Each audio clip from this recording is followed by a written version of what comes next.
पाकिस्तान में unknown gunman दोबारा से एक्टिव हो गए हैं। कुछ लंबे समय के गैप के बाद मे बी प्रिपरेशन या तैयारी चल रही होगी,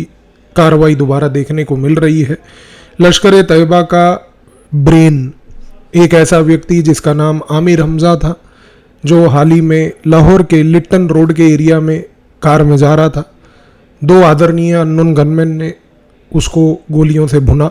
क्रिटिकल कंडीशन है, चंद घंटों का मेहमान है, अल्लाह के पास पहुंचने वाला है, हूरें मिलेंगी। आज एक चीज़ समझने की आवश्यकता है कि ये आमिर हमजा नाम का जो व्यक्ति था, इसको पाकिस्तान की आईएसआई ने लश्कर ए तैयबा के अंदर एक बड़े महत्वपूर्ण रोल के लिए रखा था। लश्कर ए तैयबा वैसे तो 1989 में बनी थी, पर यह व्यक्ति आईएसआई के द्वारा 1985 में पाकिस्तान की तरफ से लाया गया। आईएसआई ने 1985 में इस व्यक्ति की मदद लेकर मरकाज उद दावा वल इरशाद MDI नाम का एक संगठन बनाया, और संगठन बनाने के बाद 1989 में जब मरकाज का एक आर्म्ड विंग लश्कर ए तैयबा क्रिएट हुआ, ये व्यक्ति 1989 में लश्कर का भी एक फाउंडिंग मेंबर था। तब से लेकर आज तक लश्कर ए तैयबा की सेंट्रल एडवाइजरी काउंसिल का एक बड़ा इंपॉर्टेंट सदस्य। इसके साथ साथ लश्कर ए तैयबा का प्रोपोगेंडा और यूथ रेडिकलाइजेशन के विंग को मैनेज करने वाला आमिर हमजा इस मोमेंट पर कुछ चंद आखिरी सांसें ले रहा है। ये एक प्रक्रिया है जो 2023 में शुरू हुई थी, जब परमजीत सिंह पंजवार नाम का एक खालिस्तानी व्यक्ति, जो खालिस्तान कमांडो फोर्स का चीफ था, जो लाहौर में रहता था, उसको सबसे पहले अननोन गनमैन ने मारा। इसके बाद पठानकोट एयरबेस के अटैक का जो सबसे बड़ा कॉन्स्पिरेटर था, जिसका नाम शाहिद लतीफ़ था, उसको अननोन गनमैन ने 2023 में ही मारा। इसके बाद अदनान अहमद, जो हाफिज सईद का एक राइट हैंड मैन यानी कि उसका ऑलमोस्ट एक पर्सनल असिस्टेंट था, उसको कराची में गोली मारी गई। ये प्रक्रिया तब से चलती चलती आमिर हमजा तक पहुंची है। दाऊद इब्राहिम का नंबर भी इसी लिस्ट में बना हुआ है। सबसे बड़ी बात, जैसा मैंने आपको बताया कि यहाँ पर आमिर हमजा जो है वो लश्कर ए तैयबा का एक इंटेलेक्चुअल स्पाइन था। एक चीज़ को समझिए, लश्कर ए तैयबा में दो प्रकार के लोग हैं। यहाँ पर जनरली ज़्यादातर जो लश्कर ए तैयबा का मास बेस है वो फील्ड कमांडर्स और फुट सोल्जर्स होते हैं, लेकिन यहाँ पर लश्कर ए तैयबा के अंदर ही सबसे इंपॉर्टेंटली स्ट्रेटेजिक पोजीशंस पर भी लोग रखे गए हैं, जो आईएसआई के अधिकारी और पाकिस्तान की मिलिट्री और सेना के अधिकारियों से डायरेक्ट संपर्क साधते हैं, जिसमें से लश्कर ए तैयबा का फाउंडर हाफिज सईद और आमिर हमजा दूसरा व्यक्ति था। इसके साथ साथ ये बात जानना बड़ा महत्वपूर्ण है कि ये व्यक्ति जो अभी चंद सांसें लेकर अल्लाह को प्यारा होने वाला है, इस व्यक्ति ने लश्कर ए तैयबा में दावा का कॉन्सेप्ट शुरू किया था। दावा का कॉन्सेप्ट था कि यहाँ पर जिहाद करने के लिए उसको एक रिलीजियस मीनिंग के साथ जोड़कर और रिलीजियस मीनिंग के साथ साथ कश्मीर के अंदर जोड़कर जिहाद की प्रक्रिया को बढ़ाने वाला कश्मीर घाटी के अंदर और कोई नहीं बल्कि आमिर हमजा था।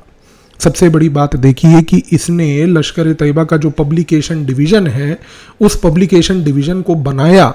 और लश्कर ए तैयबा की तरफ से एक सबसे महत्वपूर्ण किताब लिखी, जिसका नाम था काफिला दावत और शहादत। काफिला दावत और शहादत एक ऐसी किताब जिसके तहत लोगों को मोटिवेट किया गया कि वो जिहाद की ओर बढ़ें और जिहाद का सहारा लें। सबसे दिलचस्प बात जो लोगों को नहीं पता है वो ये है कि 2018 में जब भारत की तरफ से फाइनेंशियल एक्शन टास्क फोर्स में प्रेशर डालकर लश्कर ए तैयबा को और जमात उद दावा को भारत ने बैन करवाया, उस दौरान सबसे इम्पोर्टेंट रोल इस व्यक्ति ने प्ले किया, जिसका नाम था आमिर हमजा। इसने लश्कर ए तैयबा और सबसे इम्पोर्टेंटली जमात उद दावा के बैन होने के बाद जैश-ए मनकुफा नाम का एक संगठन क्रिएट किया, और जब जैश-ए मनकुफा नाम का एक संगठन क्रिएट हुआ तो उस समय 2018 में आईएसआई ने पूरे विश्व में एक प्रोपोगेंडा चलाया था, एक टिपिकल डाइवर्जनरी टैक्टिक, जो भारत की research and analysis wing RNAW जानती थी कि वो एक डाइवर्जनरी टैक्टिक है। वो ये था कि जब ये मुनकाफा नाम का संगठन बना था, उस दौरान आईएसआई ने कुछ ऐसी खबरें प्लांट करी मीडिया में कि लश्कर ए तैयबा के अंदर इंटरनल फाइट चल रही है। रियलिटी ये थी कि इंटरनल फाइट नहीं थी, रियलिटी थी कि वहाँ पर डेलिबरेटली इस व्यक्ति ने लश्कर ए तैयबा के बैन होने के बाद लश्कर को एक नई आइडेंटिटी दी थी, लेकिन विश्व को कंफ्यूज करने के लिए जो आईएसआई ने सिग्नल्स दिए थे भारत को पहले से ही पता था। आज एक चीज़ क्लियर है कि ये व्यक्ति हमजा जो है इस मोमेंट पर पाकिस्तान की आईएसआई के द्वारा लश्कर ए तैयबा के अंदर प्लांटेड एक ऐसा ब्रेन था जो इस मोमेंट पर कोलैप्स हो रहा है। इसके कुछ कॉन्सिक्वेंसेज हमें देखने को मिलेंगे। सबसे पहला कॉन्सिक्वेंस होगा कि यहाँ पर अब आप देखेंगे कि आने वाले समय में लश्कर ए तैयबा जो है वो सबसे पहले तो अपने जितने भी रिसोर्सेज हैं उनको डाइवर्ट करेगी और इंटरनल सिक्योरिटी के ऊपर अपनी ऑर्गेनाइजेशन को बचाने की कोशिश करेगी। यानी कि कहने का मूल रूप से मकसद ये है कि जब किसी हाई प्रोफाइल टारगेट को आप टपकाते हो, इस कॉन्टेक्स्ट में क्या होता है कि इन प्रकार की टेररिस्ट ऑर्गेनाइजेशंस जो ये तंजीम पाकिस्तान ने बना रखे हैं, इनमें सबसे पहला कॉन्सेप्ट ये होता है कि ये अपने हाई वैल्यू टारगेट्स को अब बचाने के लिए पूरा पैसा और रिसोर्स लगाते हैं। फायदा है, क्योंकि जब आप रिसोर्स लगाते हो तो इस रिसोर्स लगाने से उतना ही रिसोर्स आपके पास ऑपरेशनल एक्टिविटीज करने के लिए कम हो जाता है। दूसरी सबसे बड़ी बात कि यहाँ पर अब हम देखेंगे कि आने वाले समय में इस पर्टिकुलर इंसिडेंट के बाद लश्कर ए तैयबा के जितने भी सीनियर लोग और कमांडर्स हैं वो इलेक्ट्रॉनिक कम्युनिकेशन का प्रयोग कम से कम करेंगे, क्योंकि उनको रहेगा कि इलेक्ट्रॉनिक कम्युनिकेशन से कहीं हमें इंटरसेप्ट ना कर लिया जाए। और जब इलेक्ट्रॉनिक कम्युनिकेशन नहीं होगी तो इसका कॉन्सिक्वेंस समझिए कि इसकी वजह से पूरे ऑर्गेनाइजेशन में एक कमांड वैक्यूम होगा। और जब ये कमांड वैक्यूम होगा उसका कॉन्सिक्वेंस ये होगा कि कमांड की एब्सेंस होने की वजह से नए ऑपरेशंस को एग्जीक्यूट करने में डिफिकल्टी आएगी। तीसरी चीज यहां पर यह है कि जब अननोन गनमैन इस प्रकार से ऑर्गेनाइजेशन के इन पर्टिकुलर हाई वैल्यू एसेट्स को टारगेट करते हैं तो इन टाइप की जो टेररिस्ट ऑर्गेनाइजेशन है इनके अंदर खलबली मच जाती है, क्योंकि इनको एक ऐसी फील आती है कि कोई अंदर का आदमी था जिसने शायद हमजा के बारे में जानकारी दी होगी।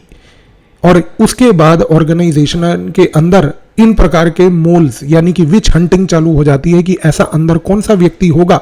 जो खबरी होगा, जो इस मोमेंट पर बेसिकली जो है यहां पर इंफॉर्मेशन को आगे लीक करने की कोशिश कर रहा है। एक चीज क्लियर है कि हमजा के मरने के बाद लश्कर ए तैयबा को एक इंस्टीट्यूशनल मेमोरी लॉस होगा, क्योंकि इस व्यक्ति ने लश्कर ए तैयबा के अंदर सिस्टम्स बनाए थे, प्रोसेसेस बनाए थे, कनेक्शंस आईएसआई और आर्मी के साथ बनाए थे, जो इसके जाने के बाद टूटेंगे और उसके बाद लश्कर में किसी और व्यक्ति को ये सारा कार्य संभालना पड़ेगा। इस मोमेंट पर लश्कर के लिए ये सबसे बड़ा साइकोलॉजिकल ब्लो है, क्योंकि उसका जो सबसे बड़ा व्यक्ति था, जो लश्कर का ब्रेन था, पहली बात तो वो टपका दिया गया। और दूसरी सबसे बड़ी बात, भूलिए मत कि लाहौर में इस व्यक्ति को टपकाने का सबसे बड़ा महत्वपूर्ण मतलब ये है कि अब एक मैसेज जा चुका है परमजीत सिंह पंजवार के 2023 की उस लड़ाई से लेकर आज तक कि लाहौर और कराची जो ये दो सिटीज़ थीं जिनमें पाकिस्तान की आईएसआई सोचती थी कि हमारे किसी भी तरीके की परमिशन के बिना यहाँ पर परिंदा भी जो है घूम नहीं सकता, घर में घुस के मारा है, डर लगेगा, प्रॉब्लम होगी। और सबसे बड़ी बात, इस मोमेंट पर सबसे ज़्यादा प्रॉब्लम होगी आसिम मुनीर को, क्योंकि वो जो इस मोमेंट पर शांति का दूत बनने में लगा हुआ है, जो एक काला भूत है, उसको अब ये समझ आएगा कि आप जब विश्व में ये हरकतें कर रहे हैं, घर में पिटाई अलग ही चल रही है। धन्यवाद।